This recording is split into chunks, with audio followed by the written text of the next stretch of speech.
Polavaram project పర్యటనలో మంత్రి నిమ్మల రామానాయుడు ఎగువ కాపర్ డ్యాం బలోపేతం చేసేలా నిర్మిస్తున్న buttress dam tap 2 D wall పనుల్ని పరిశీలించిన మంత్రి Nimmala. Panel of experts team ని కలిసిన మంత్రి నిమ్మల పోలవరం ప్రాజెక్టు 2027 డిసెంబర్ నాటికి పూర్తి చేయాలనే లక్ష్యం పెట్టుకున్నాం అని నిపుణుల కమిటీకి తెలిపిన మంత్రి నిమ్మల. ముఖ్యమంత్రి చంద్రబాబు పోలవరం ప్రాజెక్టుకు మొదటి ప్రాధాన్యత ఇస్తున్నారు. అందుకే ప్రమాణ స్వీకారం చేసిన వెంటనే పోలవరం ప్రాజెక్టుని సందర్శించారు. రాష్ట్ర అభివృద్ధి పోలవరం ప్రాజెక్టుపైనే ఆధారపడి ఉంది అని నిపుణులకు వివరించిన మంత్రి నిమ్మల. పోలవరం ప్రాజెక్టు నిర్మాణం పూర్తయితే గోదావరి జిల్లాలు కరువు ప్రాంతాలైన ఉత్తరాంధ్ర, రాయలసీమకు తరలించడం సాధ్యమవుతుంది. మార్పిడి అనేది చంద్రబాబు నాయుడు గారితో అభివృద్ధి వైపు వెళ్తే, అధికార మార్పిడి అనేది జగన్మోహన్ రెడ్డి ద్వారా విధ్వంసం వైపు వెళ్ళినటువంటి పరిస్థితి. దానికి ఉదాహరణే మన పోలవరం ప్రాజెక్టు.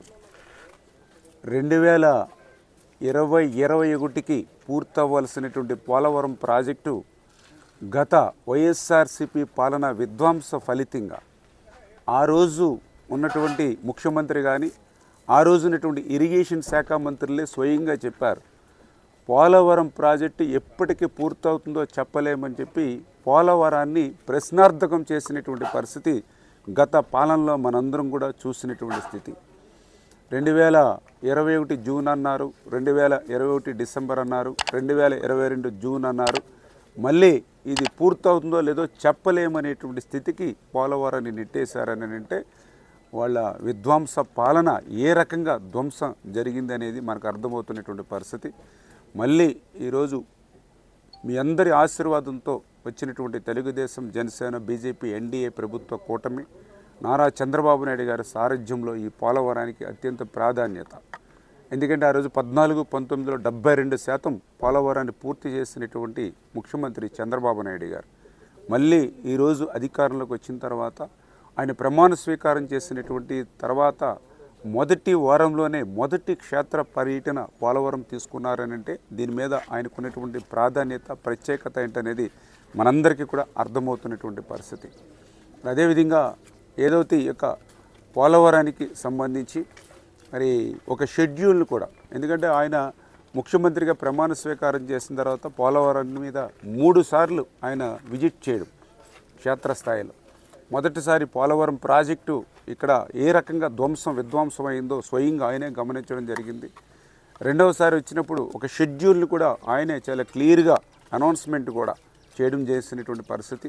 మూడవసారి విజిట్ చేసినప్పుడు ఆ యొక్క షెడ్యూల్ ప్రకారం పనులన్నీ కూడా జరుగుతున్నాయా లేదని క్షేత్రస్థాయిలో పర్యటన చేసి ఇక్కడే రివ్యూస్ చేసి ఆ అధికారులకి, ఆ ఏజెన్సీలకి కూడా సూచనలు ఇచ్చినటువంటి పరిస్థితి కూడా మీ అందరికీ కూడా తెలుస్తున్నటువంటి విషయం. మరి ఇప్పుడు కూడా ఏదైతే ఈ యొక్క international panel experts, CWC, PPA, అఫ్రీ, అదేవిధంగా మన అధికారులు అందరూ కూడా ఒక 5 రోజులు నిన్న 4వ తేదీ నుంచి 8వ తేదీ వరకు కూడా ఈ పోలవరం ప్రాజెక్ట్ యొక్క ప్రోగ్రెస్, అదేవిధంగా పోలవరం ప్రాజెక్టు నిర్మాణంలో ఇంకా ఏవైతే డిజైన్స్ ఏవైతే ఉన్నాయో అవన్నీ కూడా అప్రూవల్ ఇచ్చేటువంటి విషయంలో కానీ, అందులో కూడా పర్టికులర్గా గత 2 రోజుల నుంచి రాబోయే 3 రోజుల్లో కూడా ఇంకా డిజైన్స్ ఏవైతే పోలవరం ప్రాజెక్టుకి బ్యాలెన్స్ ఉన్నాయో వాటన్నిటి మీద కూడా నిర్ణయాలు తీసుకునేటువంటి అవకాశం ఉంది. అందులో పర్టికులర్గా ఇప్పుడు మనం చూస్తున్నాం ఏదైతే బట్రస్ డ్యామ్ అంటే ఎగువ కాపర్ డ్యాము మరి సీపేజ్ అవుతున్నటువంటి పరిస్థితుల్లో దాన్ని స్ట్రెంగ్తెన్ చేయడానికి బట్రస్ డ్యామ్ పనులు ఏవైతే జరుగుతున్నాయో వాటిని కూడా ఈ బృందం మరి చూడడం జరిగింది. పనుల పట్ల కూడా సంతృప్తి కూడా వ్యక్తం చేయడం జరిగింది. ఈ మే లేదా జూన్ ఫస్ట్ వీక్ కల్లా ఆ బట్రస్ డ్యామ్ని పూర్తి చేసేటువంటి విధంగా కూడా మరి నిర్ణయం తీసుకోవడం కానీ, అదేవిధంగా ఏదైతే గ్యాప్ 1 మన షెడ్యూల్ ప్రకారం అది ఏప్రిల్లో ప్రారంభించుకుని రేపు 2026 ఫిబ్రవరి కల్లా గ్యాప్ 1కి సంబంధించినటువంటి ఈసీఆర్ఎఫ్ డ్యామ్ను పూర్తి చేయాలని ఏదైతే లక్ష్యం పెట్టుకున్నామో ఆ యొక్క గ్యాప్ 1కి సంబంధించి ఎవిట్మెంట్ డిజైను, అదేవిధంగా ఆ గ్యాప్ 1 మెయిన్ డ్యామ్ డిజైన్స్ను కూడా మరి ఈ 4-5 రోజుల్లో ఈ యొక్క బృందం ఎవరైతే ఎక్స్పర్ట్స్ కమిటీ ఎవరైతే ఉన్నారో వాళ్ళు క్లియర్ చేసి ఇచ్చేటువంటి పరిస్థితి ఉంది. అదేవిధంగా గ్యాప్ 2కి సంబంధించి ఈసీఆర్ఎఫ్ డ్యామ్ కూడా 2025 నవంబర్లో ప్రారంభించి 2027 డిసెంబర్కి గ్యాప్ 2 ఈసీఆర్ఎఫ్ డ్యామ్ కూడా పూర్తి చేయాలని, దానికి సంబంధించి ఇంకా డిజైన్స్ని ఫైనలైజ్ చేయవలసిన అవసరం ఉంది.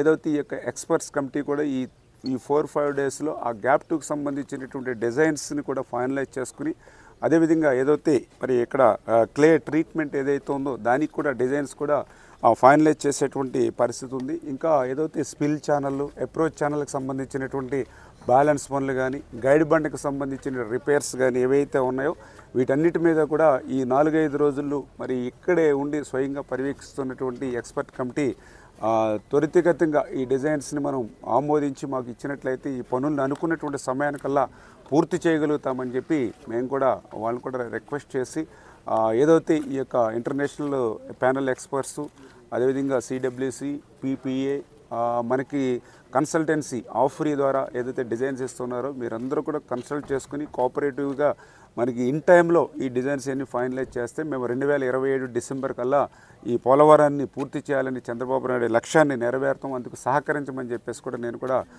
పర్సనల్గా కూడా ఎవరైతే ఎక్స్పర్ట్స్ ఉన్నారో వాళ్ళందరినీ కూడా కోరడం జరిగిందని చెప్పి తెలియజేసుకుంటూ, అదేవిధంగా డయాఫ్రమ్ వాల్ నిర్మాణంలో ఏదైనా అవరోధాలు ఏర్పడితే వాటిని కూడా ఎట్లా రెక్టిఫై చేయాలి అట్ల మీద కూడా వాళ్ళ సూచనలు ఇమ్మని కూడా చెప్పడం జరిగింది. ఆ డయాఫ్రమ్ వాల్కి సంబంధించి ఇప్పటికే 2 కట్టర్లు పనిచేస్తూ ఉన్నాయి. ఆ 3వ కట్టర్ కూడా మొన్న ఏప్రిల్ నెలలో మరి రావాల్సి ఉంది. ఇప్పుడు మే మొదటి వారంలో ఇప్పుడు అసెంబ్లీ జరుగుతూ ఉంది ఆల్రెడీ. మే 10వ తారీఖు కల్లా ఆ 3వ కట్టర్ కూడా డయాఫ్రమ్ వాల్ పనులు మొదలు పెడతాం. ఏదైతే 2025 డిసెంబర్ కల్లా ఆ డీ వాల్ని కూడా కంప్లీట్ చేయాలని ఇట్లాగా చంద్రబాబు నాయుడు గారు ఏదైతే ఒక లక్ష్యం, ఒక టార్గెట్ పెట్టుకుని ఏదైతే షెడ్యూల్ ఇచ్చారో పోలవరం ప్రాజెక్టుకి ఆ షెడ్యూల్ ప్రకారం పనులు అయ్యేటువంటి విధంగా ఎప్పటికప్పుడు మేము కూడా స్వయంగా కూడా పర్యవేక్షణ చేసి ఆ 2027 డిసెంబర్ కల్లా పోలవరం ప్రాజెక్టు పూర్తి చేసి ఆ యొక్క గోదావరి వరద జలాలు ఆంధ్రప్రదేశ్ రాష్ట్రమంతా ప్రవహించేటువంటి విధంగా పర్టికులర్గా ఏదైతే అటు ఉత్తరాంధ్రకు కానీ ఇటు రాయలసీమకు కానీ ఆ యొక్క ప్రాంతాలకి ఈ వరద జలాలు తీసుకెళ్లేటువంటి విధంగా ఆ లక్ష్యంకి అనుగుణంగా మేమందరం పనిచేస్తామని చెప్పి తెలియజేస్తాం.